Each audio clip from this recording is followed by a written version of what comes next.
ہندوستان کے ہر مسلمان پر یہ اس کا اخلاقی فریضہ ہے کہ وہ غریب نواز کے احسانات کو کبھی فراموش نہ کرے۔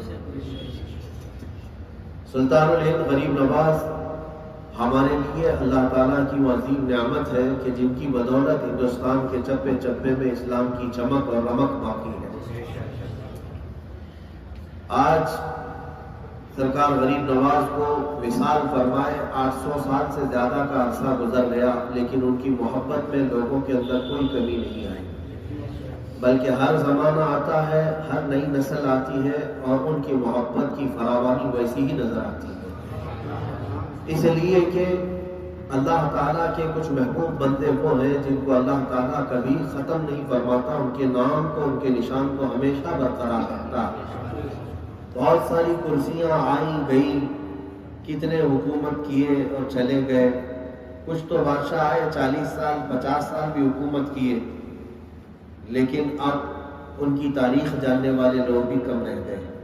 کسی حاشیے میں ان کا نام لکھا ہوگا، بلکہ دور کیوں جائے، فی الحال ہم زمانے کو دیکھتے ہیں، 5 سال حکومت کرنے والا اتنے نشے میں، غرور میں، نہ جانے کیا کیا اپنے دبدبے دکھاتا ہے، لیکن جب اس کی میعاد ختم ہو جائے اور عمر ڈھلنے کو آ جائے تو پھر کسی اخبار کی چھوٹی سی کٹنگ میں بھی نام نہیں آتا، کسی کچرے کے ڈبے میں چلا جاتا ہے۔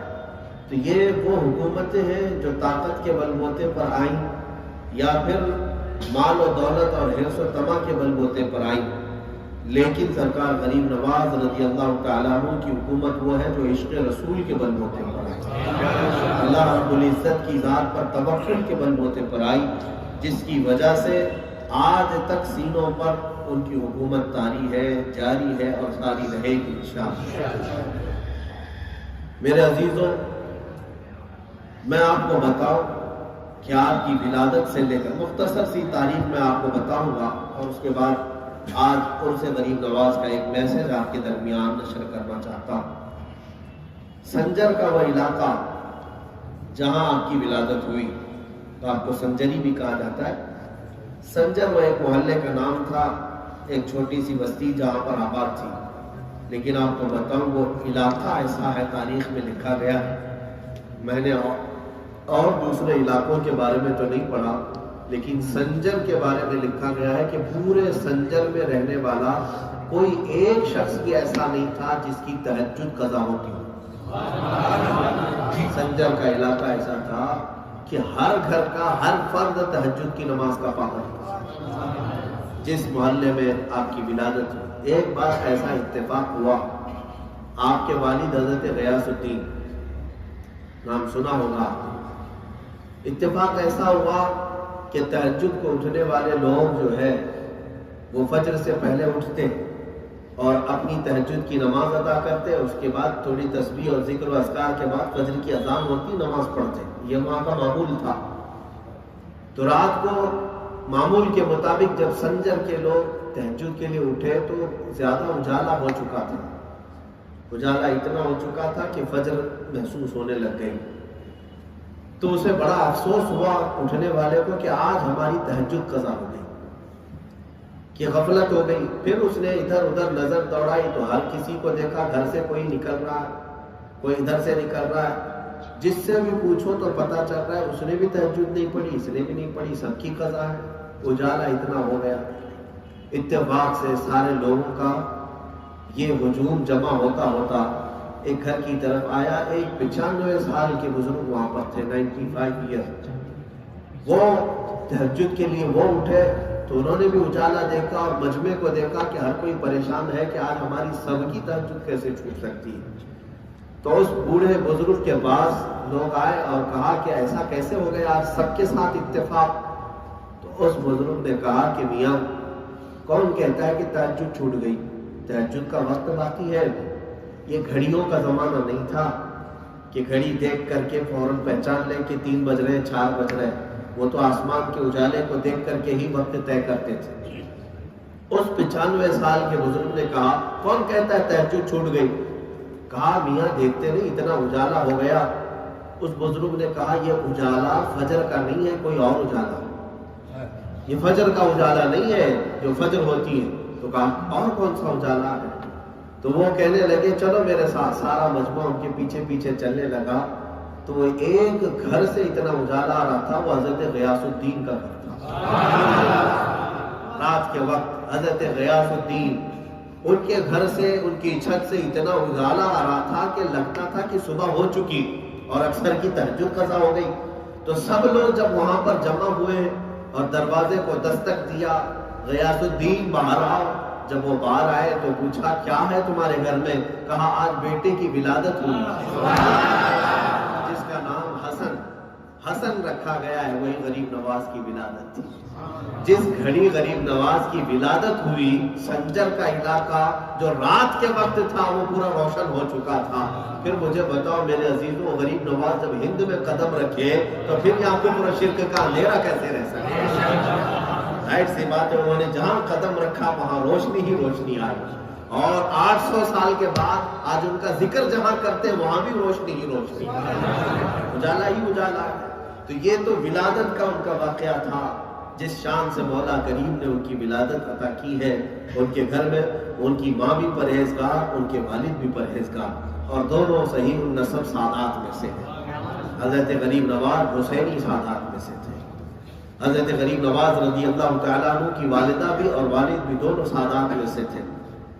لیکن آپ کی زندگی بہت تیزی سے جو بڑھتی گئی، آپ کی عمر 14 سال کی تھی جب ہی آپ کے والد گرامی کا انتقال ہو گیا، اور آپ کے کندھوں پر ایک بڑا بوجھ آیا کہ اپنے گھر کو دیکھنا ہے اور بھی دیگر ذمہ داریاں ہیں.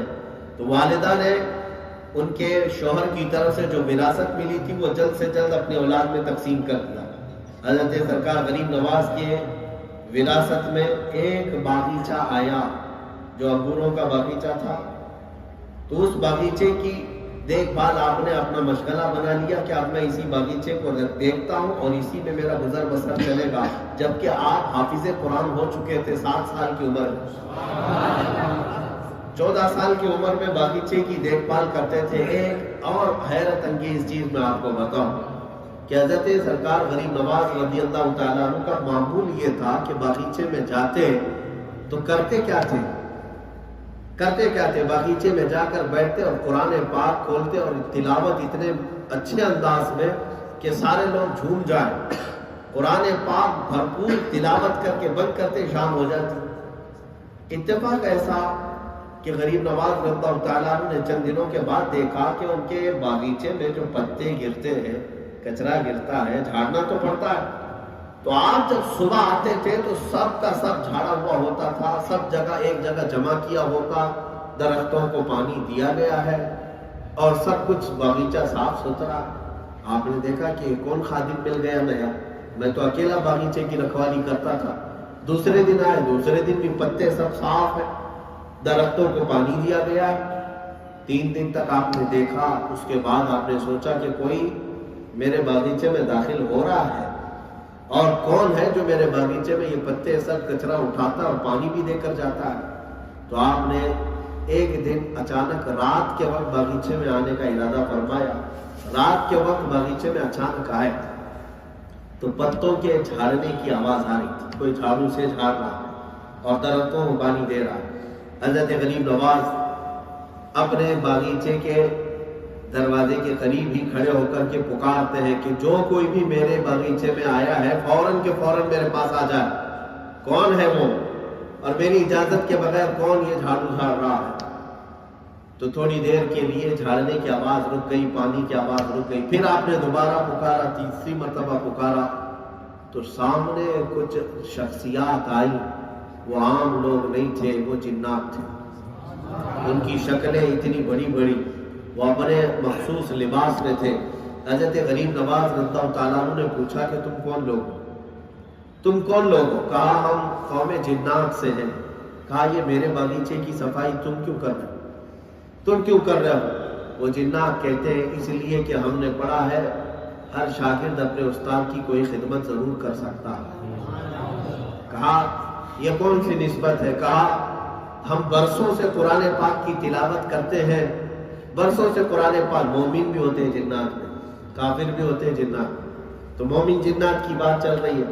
ہم برسوں سے قرآن کی تلاوت کرتے ہیں لیکن ہمیں تجوید کا علم نہیں تھا، صبح سے شام تک جو آپ باغیچے میں بیٹھ کر قرآن کی تلاوت کرتے ہیں، ہم بغور اس تلاوت کو سن کر اپنی تجوید درست کرتے ہیں، ہمارے مخارج، ہماری تجوید درست ہوتی ہے۔